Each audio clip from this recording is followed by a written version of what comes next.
रमापति।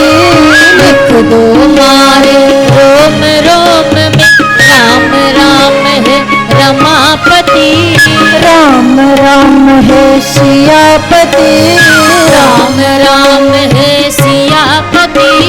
लिख दो जय सिया राम जी, लिख दो जय सिया राम। लिख दो जय सिया राम जी, लिख दो जय सिया राम। लिख दो जय सिया राम जी, लिख दो जय सिया राम। लिख दो जय सिया राम जी, लिख दो जय सिया राम। लिख दो जय सिया राम जी, लिख दो जय सिया राम। लिख दो जय सिया राम जी, लिख दो जय सिया राम। लिख दो जय सिया राम जी, लिख दो जय सिया राम। लिख दो जय सिया राम जी, लिख दो जय सिया राम। लिख दो जय सिया राम जी, लिख दो जय सिया राम। लिख दो जय सिया राम जी, लिख दो जय सिया राम। लिख दो जय सिया राम जी, लिख दो जय सिया राम। लिख दो जय सिया राम जी, लिख दो जय सिया राम। लिख दो हमारे रोम रोम पर राम राम है सियापति। राम राम है सियापति। लिख दो जय सिया राम जी, लिख दो जय सिया।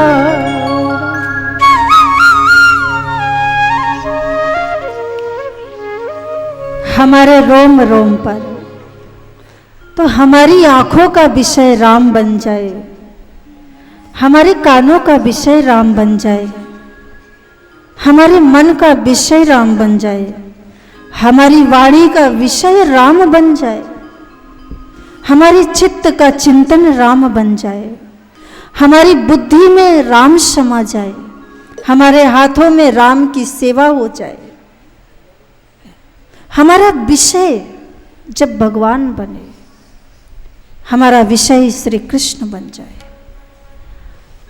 तो जब हम अपनी इन इंद्रियों से जब हरि गुण कथा सुनते हैं तो हमारे हृदय में भक्ति का जागरण होता है। जब आप प्रपंच और निंदा सुनते हो तो आपके चित्त में विकारों का जागरण होता, विकार जन्म लेते हैं। क्रोध जगता है, तृष्णाएं जगती हैं, लोभ लालच जगता है, ईर्ष्या और द्वेष जगती है। लेकिन जब इंद्रियों से भगवत कथा सुनी जाए तो कितना आनंद आता है, घर में जाकर लगता है कि जीवन में कुछ पा लिया है। संसार की बातें सुनकर क्या चित्त को आनंद मिलता है, जरा सोचो।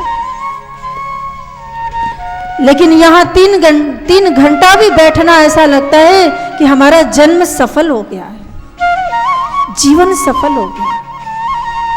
हे परमात्मा, तूने दोनों कान दिए थे, वो दोनों कान तेरी कथा से जुड़ जाए। हे हरि, तूने 2 आंखें दिए थी, ये दोनों आंख तेरी दर्शन की लालसा में बस ललायित रहे। तूने 2 हाथ दिए थे, कब मेरे ये दोनों हाथ जीवन भर तेरी सेवा करे, तेरा ही कार्य करे, भगवत सेवा में ये हाथ लग जाए। मेरे ये पैर चले तो चले कि केवल धर्म के पथ पर मेरे कदम बढ़े, केवल भक्ति के पथ पर मेरे कदम बढ़े, ये कामना बन जाए हमारी। इसी में यही भक्ति का गुण, यही भक्ति का तात्पर्य यही है। भक्ति का मतलब कुछ और नहीं है। भगवत गुणानुवाद से हमारी प्रत्येक इंद्रियों का संबंध हो जाए, बस यही भक्ति है। तो सूत जी कहते हैं कि व्यास जी ने जब मोह माया का दृश्य देखा तो उनके अंदर भी वात्सल्य जगा, तो उनके अंदर पुत्र कामना जगी कि मुझे ऐसा यशस्वी पुत्र मिले, इसके लिए मैं क्या करूं, मैं कौन सी देवता की आराधना करूं कि मुझे ऐसा यशस्वी पुत्र की प्राप्ति हो, धर्मात्मा पुत्र की प्राप्ति हो। तो व्यास जी बड़े चिंतन मग्न थे और तब वेद व्यास जी के पास देवर्षि नारद जी का आगमन हुआ। देवर्षि नारद जी ने व्यास जी की चिंता देखी। देवर्षि नारद जी ने कहा कि हे व्यास जी, आप चिंता क्यों करते हैं। वेद व्यास जी ने कहा कि हे देवर्षि, क्या बताएं, ये संसार की मोह ममता ऐसी चीज है, इसको हमने देखा तो हमारे मन में भी मोह ममता जग गई। हम ऐसे कौन सी देव की आराधना करें जो सर्वश्रेष्ठ है, जिसकी आराधना करने से हमें हमारी मनोकामना पूर्ण हो जाए। तो वो कौन सी शक्ति है जो सर्वश्रेष्ठ है, हम किस देवता की शरण में जाएं, ये प्रश्न है वेद व्यास जी का। तब देवर्षि नारद जी ने कहा कि हे व्यास जी, आपने जो प्रश्न किया ना कि कौन सी वो शक्ति है, हम किसकी आराधना करें, कौन सर्वश्रेष्ठ है, तो एक बार ऐसा ही प्रश्न मैंने अपने पिता ब्रह्मा जी से किया था। कैसे किया, नारद जी ने अपनी कथा सुनाई। नारद जी कहते हैं, एक बार मैं ब्रह्मलोक में गया और मैंने अपने पिताजी से पूछा कि हे पिताजी, मैं देखता हूँ कि आप दिन भर सृजन के काम में लगे रहते हैं, सृष्टि बनाने के काम में लगे रहते हैं, लेकिन मैं ये सोचता हूँ कि सृष्टि को तो आप बना रहे हो, लेकिन मेरे मन में ये जिज्ञासा है, क्या आपको भी किसी ने बनाया है? और अगर आपको भी किसी ने बनाया है तो आपको भी बनाने वाला कोई आपसे श्रेष्ठ होगा। तो सर्वश्रेष्ठ तत्व, सर्वश्रेष्ठ शक्ति कौन है? नारद जी का ये प्रश्न सुनकर ब्रह्मा जी ने कहा, हे देवर्षि नारद, कारणं सर्वलोकानां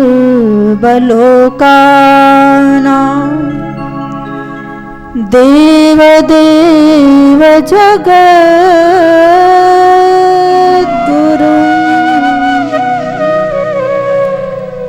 तपश्चरसि कस्मात् तुम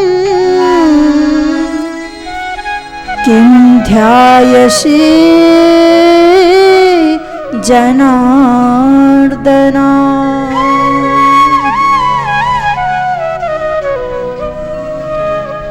ब्रह्मा जी नारद जी से कहते हैं, नारद जी,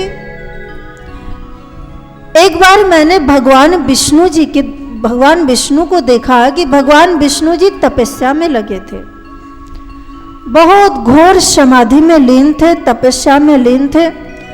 और जब वो तपस्या से उठे तब मैंने भगवान विष्णु की चरणों में प्रणाम किया और मैंने भगवान विष्णु से ये जिज्ञासा की कि हे प्रभु, हे जगद्गुरु, कारणं सर्वलोकानां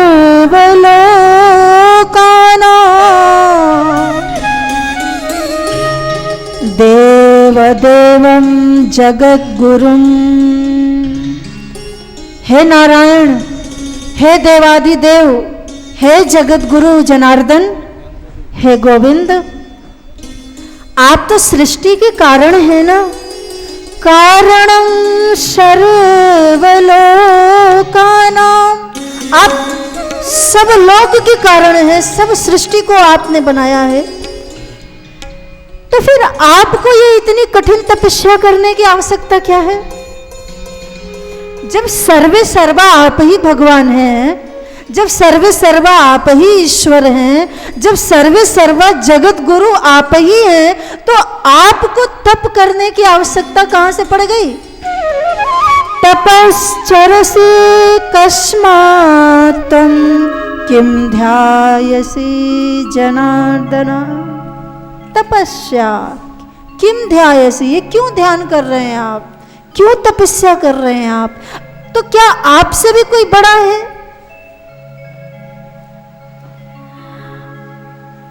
आपसे भी कोई श्रेष्ठ है क्या? आप किसके ध्यान में, आप किसकी तपस्या कर रहे हैं? क्योंकि मुझको तो लगता है कि सृष्टि के कारण तो आप ही हैं, आपसे बढ़कर कोई है नहीं। तो फिर आप भला किसका ध्यान कर रहे हैं? क्या आपसे कोई बड़ा है? और तब श्री हरि नारायण ने शेष सैया पर शयन करते हुए, बड़ा सुंदर दृश्य है, कमल के ऊपर कमल पुष्प पर ब्रह्मा जी विराजमान हैं, शेष सैया पर श्री नारायण विराजमान हैं, चरणों में लक्ष्मी जी हैं। और श्री नारायण हरि मुस्कुराते हुए ब्रह्मा जी को जवाब देते,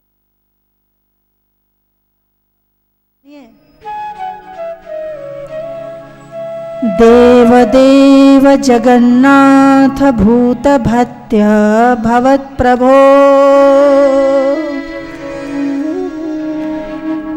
श्री नारायण हरि बोले कि हे ब्रह्मा जी, दुनिया यही जानती है कि हम ही देवों के देव हैं। ये सारी दुनिया ये जानती है कि ब्रह्मा विष्णु महेश ये त्रिदेव हैं, जो त्रिदेवों के हाथ में ये सृष्टि का संचालन होता है। दुनिया ये जानती है कि ब्रह्मा जी सृष्टि का सृजन करते हैं, विष्णु जी यानी मैं इस सृष्टि का पालन करता हूँ, और भगवान शंकर इस सृष्टि का संहार करते हैं। सही बात है, ब्रह्मा जी ने कहा बिल्कुल सच है। भगवान विष्णु ने कहा, पर ब्रह्मा जी आज मैं आपको एक रहस्य की बात बताने जा रहा हूं जो कोई भी नहीं जानता। भले ही दुनिया ये जानती है कि ब्रह्मा विष्णु महेश ये तीनों ही सृष्टि चलाते हैं, लेकिन मैं आपसे सच सच कहता हूं कि हम तीनों जो सृष्टि का कार्य करते हैं वो किसी न किसी एक शक्ति का आधार लेकर के करते हैं। हमारे पास आप जो सृष्टि का सृजन करते हैं ना ब्रह्मा जी, आप यूं ही नहीं करते हैं। आपके पास जो शक्ति है वो सतोगुणी शक्ति का आश्रय लेकर आप सृजनात्मक का काम करते हैं। मैं रजोगुणी शक्ति का आश्रय लेकर के इस सृष्टि का पालन करता हूं, और भगवान शंकर तमोगुणी शक्ति का आश्रय लेकर के वह संहार का काम करते हैं। उस शक्ति के तीन रूप हैं, आदि शक्ति महामाया के तीन रूप हैं, सतोगुण, रजोगुण और तमोगुण, और ये तीनों गुण प्रत्येक व्यक्ति में रहते। आपके जीवन में सतोगुण कब होता है, रजोगुण कब होता है और तमोगुण कब होता है? आप इस समय जब कथा में बैठे हैं, सत्संग में बैठे हैं, तो आप इस समय सतोगुण में स्थित हैं। यह है सतोगुण। जब आप भजन में बैठते हैं, जब आप भगवान के ध्यान में बैठते हैं, जब आप अपनी साधना में बैठते हैं, तो समझ लेना कि आप सतोगुण में प्रतिष्ठित हैं। आपके भीतर सतोगुण की अधिष्ठात्री देवी विराजमान है। आपके भीतर मां सरस्वती का अधिष्ठान हुआ है। लेकिन जब आप संसार के कामों में लिप्त हो जाते हैं, कामनाओं में लिप्त हो जाते हैं, जब आप दुकानदारी में लिप्त होते हैं, अपने अपने व्यापार में लिप्त होते हैं, अपने अपने कर्मों में लिप्त होते हैं, तो उस समय आप सोच लेना कि आप रजोगुण में स्थित हैं। इन तीनों गुणों का अपनी अपनी जगह काम होता है। देखो, आप यहां बैठ करके रजोगुणी नहीं बन सकते। आप सत्संग में बैठकर आप सोचो कि चलो सत्संग में बैठे हैं, कुछ खरीदारी भी कर लें, तो ऐसा तो नहीं होगा ना। यहां सत्संग में बैठे हो तो सत्संग, यहां सतोगुण मन में है। आप सोचो नहीं, यहां बैठे हैं, थोड़ा रसोई देख लें, थोड़ा खाना बना ले, तो खाना नहीं बना सकते। उसके लिए तो आपको रसोई गृह में जाना पड़ेगा, आपको किचन में जाना पड़ेगा। आपको अगर काम करना है तो आपको अपने दुकान में जाना पड़ेगा, अपने अपने खेत में जाना पड़ेगा, आपको अपने ऑफिस में जाना पड़ेगा। रजोगुण वहां है, लेकिन रजोगुण यहां नहीं है। ये आदि शक्ति के तीन गुण हैं, सतोगुण, रजोगुण और तमोगुण। तमोगुण कब? बोले जब आप रात को सो जाते हैं ना, तो तामसिक अवस्था होती है। सुप्त अवस्था जब आप सोते हैं, या जो कोई बहुत आलसी हो, जो कोई बहुत प्रमादी हो, वो तमोगुण है। तमोगुणी आदमी बड़ा आलसी होता है। प्रमादी होता है। तो ब्रह्मा जी कहते हैं, नारायण कहते हैं, ब्रह्मा जी आप कान खोल करके सुन लिए, ये रहस्य की बात हम आपको बता रहे हैं। दुनिया जानती है कि हम तीनों लोग ही सृष्टि का कार्यभार संभालते हैं, लेकिन सच ये है कि हम रजोगुणी का आश्रय लेकर, और रजोगुणी की अधिष्ठात्री महालक्ष्मी है, सतोगुणी की अधिष्ठात्री मां सरस्वती है, और तमोगुणी की अधिष्ठात्री महाकाली मां भवानी है। महालक्ष्मी, महाकाली और महासरस्वती ये तीनों गुणों की अधिष्ठात्री है, और इन्हीं तीनों की शक्तियों से ये सारी सृष्टि क्रियान्वित हो रही है। अगर ये तीन ना हो तो आपके जीवन में कोई व्यवहार नहीं हो सकता है।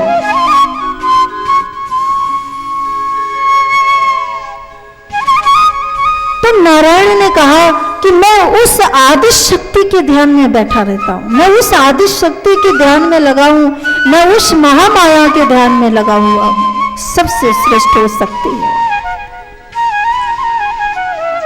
और तब नारायण ने कहा कि हे ब्रह्मा जी, आपको याद नहीं? और एक कथा सुनाई बड़ी सुंदर, मधु कैटभ का श्रृंगार हुआ। ब्रह्मा जी आप उस घटना की साक्षी तो थे।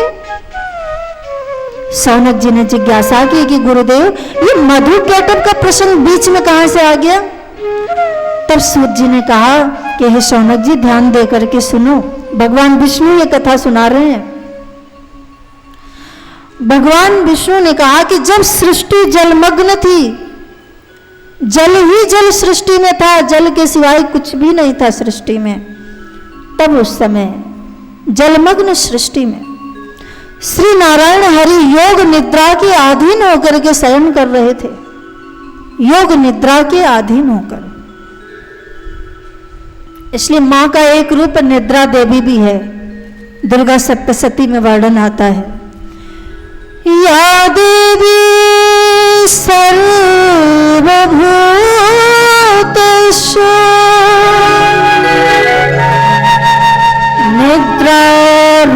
निद्रारूपेण संस्थिता, नमस्तस्यै नमस्तस्यै नमस्तस्यै नमो नमः।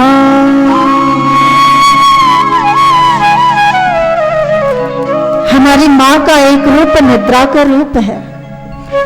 अगर मां निद्रा के रूप में ना आती तो रात को आपको कौन सुलाता? कभी कभी आपने सोचा, आप रात को सो जाते हैं और जब सुबह उठते हैं तो कितनी आपके शरीर में ताजगी होती है, कितना आपका शरीर हल्का हो जाता है, ऐसा लगता है कि मां की गोदी से उठे हैं। ये मां ही तो है। चराचर सृष्टि उस मां की रात्रि में, उस निद्रा की रात्रि में, जैसे ही रात्रि होती है, जैसे कोई बच्चा अपनी मां के आंचल में छुप कर सो जाता है, ऐसे ही मां निद्रा की गोद में चराचर सृष्टि सो जाती है। मां की ये गोद है, और जब सुबह होता है तो मां तुम्हारी चेतना को जगा देती है, बेटा उठो सुबह हो गई। या देवी सर्वभूतेषु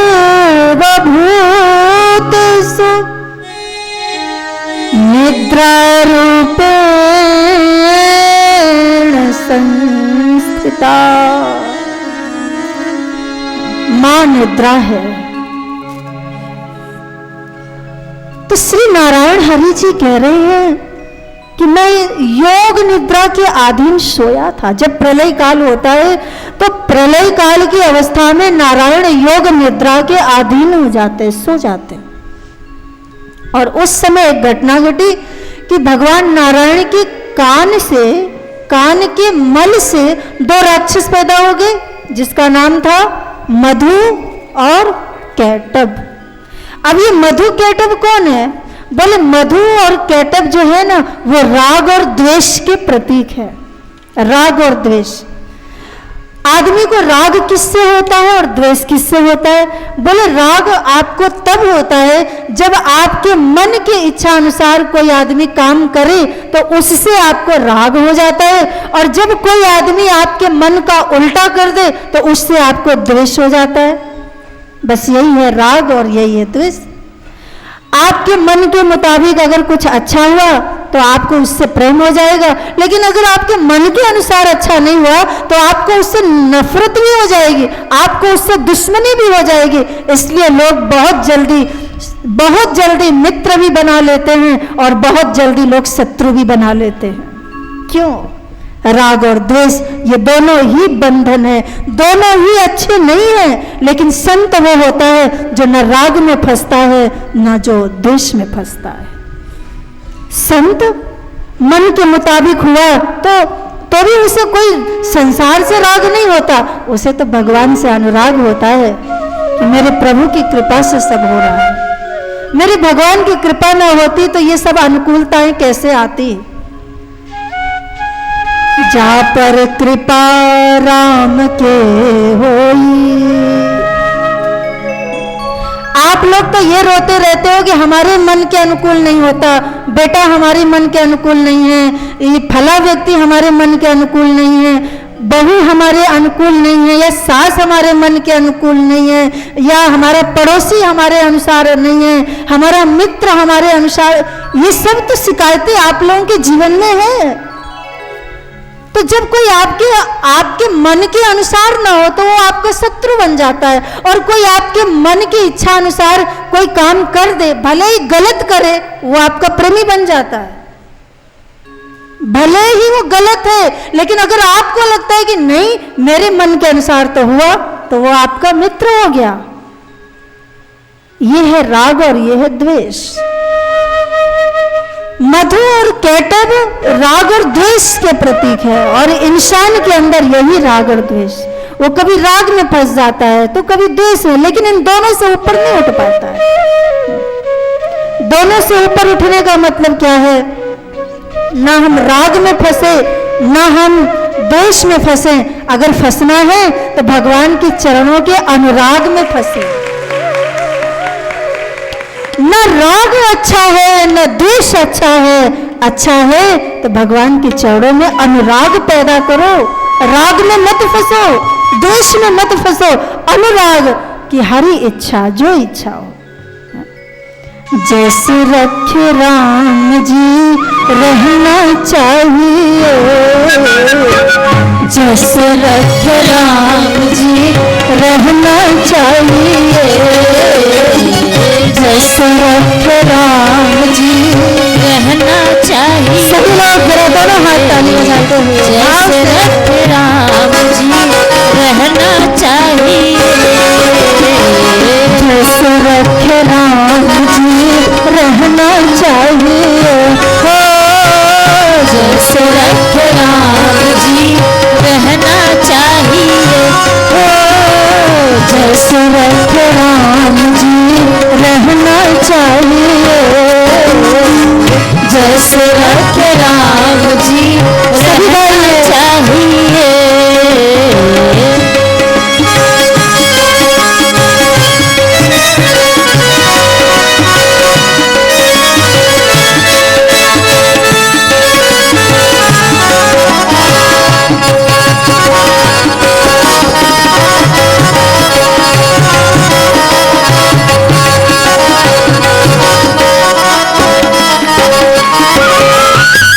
जैसे रखे राम जी रहना चाहिए, जैसे रखे राम जी रहना चाहिए, जैसे रखे राम जी रहना चाहिए, मान अपमान सब सहना चाहिए, हो मान अपमान सदा सहना चाहिए, मान अपमान सब सहना चाहिए, मान अपमान सदा सहना चाहिए, हो जैसे रखे राम जी रहना चाहिए,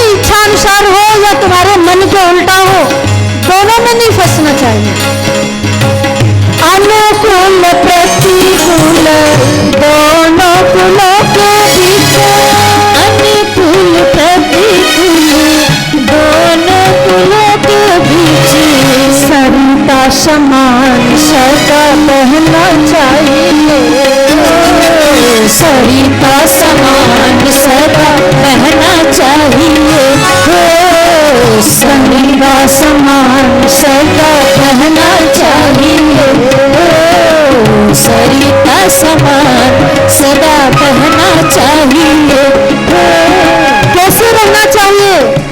न राग में फंसो, न द्वेष में फंसो, न अनुकूलता में फंसो, न प्रतिकूलता में, दोनों परिस्थिति में सरिता के समान, गंगा के समान, नदियों के समान बहना चाहिए। सरिता समान सदा बहना चाहिए, सरिता समान सदा बहना चाहिए, जैसे रथ राम जी रहना चाहिए, दशरथ राम जी रहना चाहिए, जैसे रथ राम जी रहना चाहिए, जैसे रथ राम जी रहना चाहिए, जैसे रथ राम जी रहना चाहिए, जैसे रथ राम जी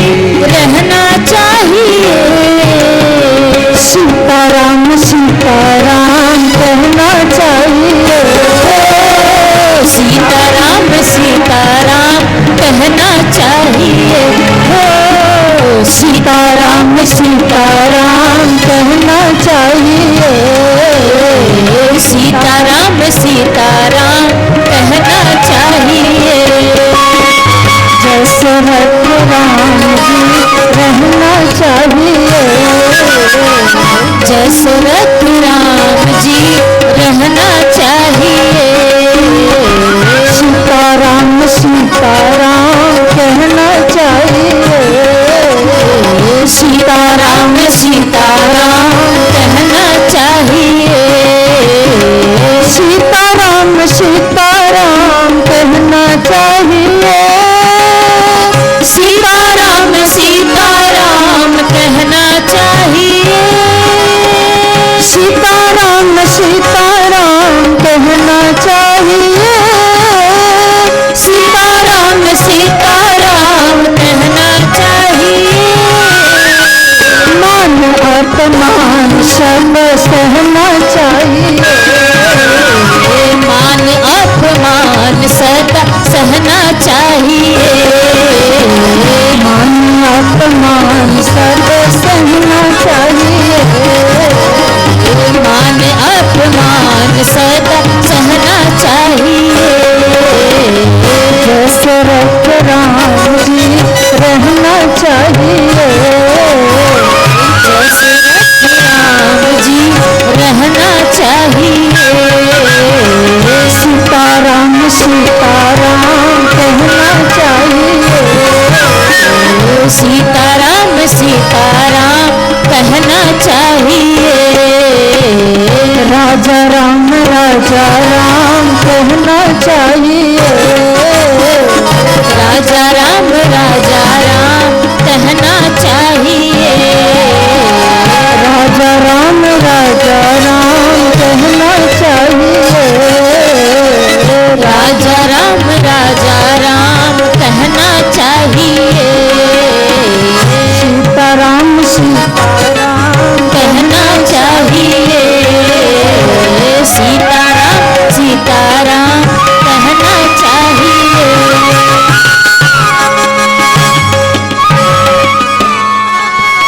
सीताराम सीताराम कहना चाहिए, सीताराम सीताराम कहना चाहिए, जैसे रथ राम जी